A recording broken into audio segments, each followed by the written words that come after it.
अस्सलाम वालेकुम, मेरा नाम नायाब उमरानी है और मैं जैकोबासन से बिलोंग करती हूँ। मेरी फैमिली के 4 मर्डर्स हुए थे जिसमें आई विटनेस में हूँ।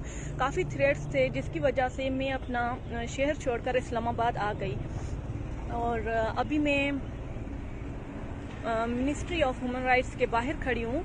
2 सालों से मैं इनकी ऑफिस आती रही लेकिन मुझे रिस्पांस नहीं मिला। आज जैसे कि इंटरनेशनल ह्यूमन राइट्स डे है तो फिर मैंने सोचा कि मैं मैम शीरी मदारी से मिलूँ और अपना केस डिस्कस करूँ।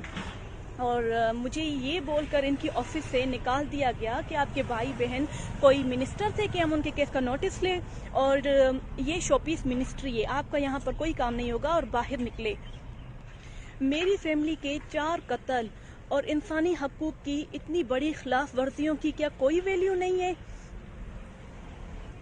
इतने बड़े इदारे में इतने बेहस और गैर जिम्मेदार लोग बैठे हुए हैं। मेरी प्राइम मिनिस्टर इमरान खान साहब से मेरी रिक्वेस्ट है कि आप इस इदारे में जिम्मेदार लोग बिठाए जो हम जैसे लोगों की हेल्प कर सके। बहुत शुक्रिया।